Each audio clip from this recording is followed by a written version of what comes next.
नमस्कार फरीदाबाद, मैं सौरभ भारद्वाज। एक बार फिर आप सभी को पर्यावरण दिवस की हार्दिक शुभकामनाएं। हम खड़े हैं उन गमलों के पास जो गमले नगर निगम की ओर से लगाए गए फरीदाबाद में, पूरे फरीदाबाद में लगाए गए। और हालत आप देख सकते हैं, ठूंठ हो गए हैं अधिकांश पेड़। तो ये MCF बड़ा बड़ा लिखा है इन गमलों पर, और बड़े बड़े ये गमले, मतलब आप समझ लें भीमकाय, जाइंट RCC प्लांट पॉट कह रहे हैं इनको, तो इसीलिए हम भी भीमकाय शब्द का इस्तेमाल कर रहे हैं। बड़े बड़े गमले पूरे शहर में लगाए गए हैं। बात करेंगे, हमारे साथ RTI एक्टिविस्ट हैं अजय सैनी जी हैं हमारे साथ, और लगातार इस शहर के लिए जो जरूरी सूचनाएं हैं उन सूचनाओं को जुटाते रहते हैं। आपने भी ये गमले देखे होंगे, जगह जगह लगे देखे होंगे, तो आपके मन में भी ख्याल आया होगा कि आखिर शहर में इतने सारे गमले जो लगाए गए हैं वो कुल कितने हैं और कितने रुपए में लगे हैं, उस पर बात करेंगे। लेकिन आपको पहले और गमलों की भी हालत दिखा दें। ये देख सकते हैं आप, ये देखें, ये गमला लगाया गया है। ये भी देखें, ये एक और ये भी देखें आप, ये देखें, ये भी देखें। अब चर्चा करते हैं इन गमलों के बारे में, इन पेड़ों के बारे में। जी आइए सैनी जी, क्या है ये पूरा लब्बो लबाब क्या है इसमें? ऐसा लग रहा है जी, ये भी एक घोटाला हो रहा है, ऐसा लग रहा है। ये जो गमले लगाए गए हैं, ये एक सेंट्रल गवर्नमेंट का एक फंड आया था, MCF को मिला था, उसको नेशनल क्लीन एयर पॉल्यूशन बोलते हैं जिसको, प्रोग्राम। उसके फंड में ये लगाए गए थे जी। अब ये एक गमला जो है जी, ये 1650 रुपए का जी। इसमें जो कॉस्टिंग है वैसे है, एक्चुअल जो है, उसके बाद कॉन्ट्रैक्टर वगैरह के हैं जो। भैया एक गमले की कॉस्ट, ये RTI है, RTI पढ़ रहा हूं मैं आपके सामने फरीदाबाद। एक गमले की कीमत है 1500 रुपया। उस पर कॉन्ट्रैक्टर का प्रॉफिट 10% जोड़ा गया है 150 रुपए का, आप समझें। OHC हैंडलिंग, ट्रांसपोर्टेशन, ऐसे जो चार्जेस हैं वो 5%, मतलब 75 रुपया।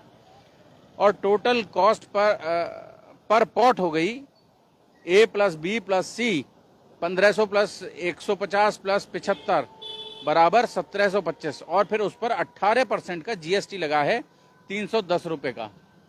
तो आप समझ लें इसकी जो कीमत हो गई वो 2035 रुपए का एक गमला यहाँ पौधा लगा कर पड़ा है जी। एक जो गमला है वो पौधे समेत 2035 का है जी।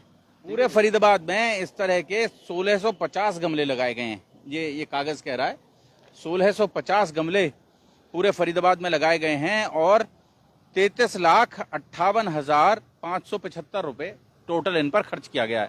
खाली गमले का जी है, ये खाली गमले का है। पौधे का और जो भी है और वो अलग है, वो भी अभी बताते हैं जी।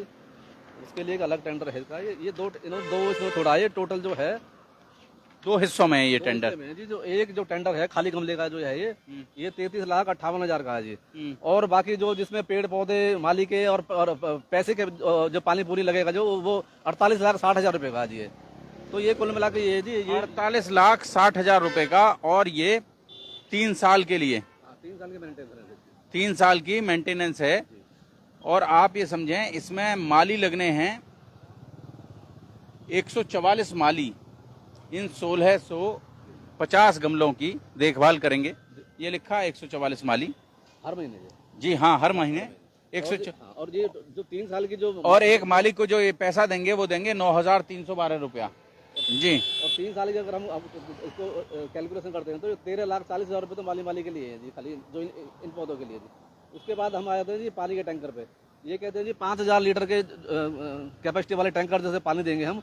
पानी के लिए इन्होंने 22 लाख रुपए अलग से सैंक्शन करे हैं इसी उसमें। जो सूखे पड़े हैं जिसमें कोई पानी नहीं जा रहा। अब सोचने वाली बात ये है जी कि ये जो पेड़ सूखा हुआ है वो माली कहाँ गए हैं। दूसरा, अब आप ये देख रहे हो जी, ये बिल्कुल सूखे पड़े हैं जी, वो पानी के टैंकर कहाँ गया जी। ये जो इसके लिए गड़ाई वड़ाई कर जो होता है, जो माली आएगा तो निराई गुड़ाई तो करेगा। अब आप ये देख रहे हो जी, ये कुछ नहीं है जी। तो ये हाल हो रहा है। तो ये पैसे जा कहाँ रहे हैं जी। अधिकारी जो हैं वो तो अपने बैठ गए हैं, जो भी है अपने ले देकर जो भी कर लिया उन्होंने कोई ना कोई खेल। अब सोचने वाली बात ये है कि जी सामने विपुल गोयल जी का ऑफिस है जी। जब मंत्री जी के ऑफिस के आसपास ही जब ये हाल हो रहे हैं, ये पेड़ आप देख ही रहे हो जी, जगह जगह सूख रहे हैं, तो पूरे शहर का तो क्या होगा। हम RTI में पूछ रहे हैं इनसे कि भैया पेड़ आपने कहाँ कहाँ लगाए हैं, कौन कौन सी सड़क पे लगाए हैं, हमें बता दो। वो भी नहीं बता रहे हैं जी। इन्होंने ये तो बता दिया कि जी इतने इतने पेमेंट है, लेकिन कहाँ कहाँ पेड़ लगाए हैं ये 16 से 50 तो ये टेंडर में कह रहे हैं ये होने चाहिए, लेकिन मेरे को लगता नहीं है पूरे शहर में 16 से 50 गमले ऐसे होंगे जी कहीं पे भी। तो ये एक बड़ा घोटाला लग रहा है मेरे को जी, और इसकी जांच होनी चाहिए थोड़ी सी। आप देख रहे हो जी पूरे जगह जगह गमले टूटे हुए हैं, और सेक्टर 3 में जो नहर है जो उसके साथ तो बहुत बुरा हाल है, वहाँ तो कबाड़ा भरा हुआ गमलों में जी, और दुनिया भर के गमले टूटे हुए हैं जी। अधिकारी ये कहते हैं जी लोग तोड़ जाते हैं जी। अरे लोग तोड़ जाते हैं तो फिर आपने क्यों लगाए हैं? फिर ये गमले तो जब आप इस शहर के लोगों को इस लायक नहीं बना पाए, उन्हें इस तरह से सक्षम नहीं कर पाए, उन्हें इस तरह से ट्रेंड नहीं कर पाए कि वो ऐसे सुंदर गमलों की साज संवार कर सकें, तो आपको फिर ये लगाने नहीं चाहिए थे पब्लिक प्लेस पे। देखो जी, ये तो इससे तो प्रदूषण क्या कम होगा वो तो आप भी देख रहे हो जी, और आम पब्लिक भी समझ रही है कि इससे क्या प्रदूषण कम होगा जी। ये मतलब 84 लाख रुपए इन्होंने मेरे को लग रहा है दाएं बाएं कर दिए हैं, और अगले 3 साल में मेरे को लगता नहीं है ये गमले भी मिलेंगे यहाँ पे। ये गमले भी आप देख लेना, गमले भी नहीं मिलेंगे अगले 3 साल में। तो ये बहुत पुरानी अगले साल विश्व पर्यावरण दिवस पर ही 5 जून को हम जब आपके साथ ईश्वर ने चाहा और हम आप साथ हुए, तो हम इन गमलों पर भी चर्चा करेंगे अगले साल कि कहाँ कहाँ रह गए हैं, कितने गमले रह गए हैं।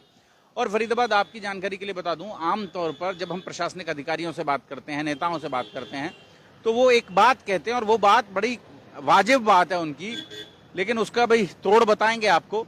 वो कहते हैं कि फरीदाबाद में सारी रेस्पॉन्सिबिलिटी सरकार और प्रशासन की नहीं है, जनता की भी है। जब तक जनता कोऑपरेट नहीं करेगी तब तक साफ सफाई संभव नहीं है, शहर को हरा भरा बनाया जाना संभव नहीं है। डेफिनेटली मानते हैं कि ऐसा जनता जब तक सहयोग नहीं करे, लेकिन एक बार भैया जनता को साफ सुथरा करके चकाचक करके दिखा तो दो शहर को कि अजय जी आप जाते हैं मेट्रो में, जाते हैं मेट्रो में साफ सफाई दिखती है आपको? हैं वहाँ साफ रहता है, फिर यहाँ गंदा हो जाता है, ऐसा क्यों? बिल्कुल, क्योंकि वहाँ पे स्टाफ वगैरह ऐसा है, वहाँ पे लोग सख्ताई भी बहुत ज्यादा है, लेकिन यहाँ कोई नहीं है। जिसका मन जो करता है वही अपने गमले में कुछ भी डाल गया, कोई गमला फोड़ गया, कोई पौधा ले गया यहाँ पे। और जो सबसे बड़ी जो मेरे को कमी लग रही है वो अवेयरनेस नहीं है लोगों में जी यहाँ पे, और प्रशासन भी कोई कुछ नहीं कर रहा है जी। थोड़ा सा तो मेट्रो की भी नहीं थी सैनी जी, मेट्रो की भी नहीं थी, लेकिन समस्या क्या थी? मेट्रो में उन्होंने एक तो डंडा उठाया। आज तक फरीदाबाद में कूड़ा फैलाने पर कितने लोगों के चालान हुए आप बताएं? नहीं, कोई नहीं हुआ। थूकने पर कितने लोगों के चालान? प्रावधान है कानून में, प्रावधान है कि आप थूकेंगे तो जुर्माना होगा, आप कूड़ा फैलाएंगे तो जुर्माना होगा, ये अवैध निर्माण करेंगे तो जुर्माना होगा। कोई कुछ नहीं है जी। आप देख रहे हो जी अवैध निर्माण का तो क्या हाल है पूरे शहर का जी इस टाइम। मतलब नगर निगम के अधिकारी जो हैं वो मतलब आम पब्लिक को तो उड़ा रहे हैं, और लेकिन जो रसूखदार आदमी है उनका कोई निर्माण उनका हिल भी नहीं रहा किसी पे भी जी। आप देख रहे हो जी डेली किसी न किसी गरीब आदमी का ये झुग्गी बुग्गी जो भी है तोड़ रहे हैं, लेकिन जो रसूखदार आदमी है उनकी आज तक किसी के भी नहीं हिले हुए आज तक। तो मेरा कहने का मतलब ये है कि जी थोड़ा सा सरकार को इसमें देखना चाहिए, और दूसरा ये कि जी सरकार को इसकी जांच करनी चाहिए भाई कितने पेड़ लगे हैं, कितने गमले लगे हैं, क्योंकि हम तो मेरे को लगता नहीं है 16 से 50 गमले पूरे फरीदाबाद में लगे होंगे। मैं आ टाइम पूछ रहा हूँ उनसे भाई कहाँ कहाँ लगाए हैं आपने, कितने कितने लगाए हैं, नीलम पुल पर रखे हैं तो कितने लगे हैं, लेकिन वो बता नहीं रहे जी। वो नंबर तो बता दिया कि 1650 लगाए हमने, लेकिन कहाँ कहाँ लगाए हैं, कितने कितने गमले लगाए हैं, वो कहीं चर्चा में नहीं आ रहा है, वो कहीं बात नहीं हो रही है उस पर। देखो जी नगर निगम के अधिकारी वैसे भी कि फुटपाथ पे बहुत सारी जगह नहीं है, बहुत सारी जगह ऐसी फुटपाथ इतनी बड़ी नहीं है, वहाँ उस फुटपाथ पर भी गमले रख दिए गए हैं। बिल्कुल रख दिए। अब लोगों के पैदल चलने की जगह नहीं है और आपने गमले रख दिए। ये तो चलो चौड़ा फुटपाथ है, थोड़ा यहाँ बात बन रही है, लेकिन जब कई जगह बहुत छोटे छोटे फुटपाथ है वहाँ भी इन्होंने रख दिए हैं जी। तो आपने देखा जी हम पहले भी 2-3 बार लाइव हो चुके हैं, नगर निगम के अधिकारी पेड़ तो लगाते नहीं है और बिलों का भुगतान फर्जी मेरे को लगता है, क्योंकि मैंने लगातार शिकायत कर रहा हूँ मैं भी एमसीएफ में। उसमें एक दो उसमें मेरी जांच कमेटी भी बनाई गई थी, लेकिन 2 साल हो गए जांच कमेटी की आज तक मीटिंग ही नहीं हुई है जी। तो ये मतलब हर साल अब ये क्या कर रहे हैं, अब जैसे मानसून है कम से कम कोई टेंडर छोड़ दें, पेड़ फूल लगाएं। अब ये क्या करेंगे, जब मानसून खत्म हो जाएगा ना जी उसके बाद ये एक्टिव होंगे, उसके बाद टेंडर छोड़ेंगे, क्योंकि उनको पता है कि पेड़ लगाएंगे फिर सूखेंगे, फिर हमारे लिए फिर जुगाड़ बनेगा खाने पीने का। तो ये जो नगर निगम के अधिकारी हैं ये सिर्फ और सिर्फ इनका ध्यान भ्रष्टाचार पे है जी, और कुछ नहीं है। ये भी मेरे को ऐसा लगता है जी भ्रष्टाचार पे हो रहा है और कुछ नहीं है जी। तो एक बार फिर फरीदाबाद आप सभी को विश्व पर्यावरण दिवस की बहुत बहुत शुभकामनाएं। जोड़ेंगे आपको शहर की ऐसी ही और महत्वपूर्ण चर्चाओं के साथ। बहुत बहुत धन्यवाद।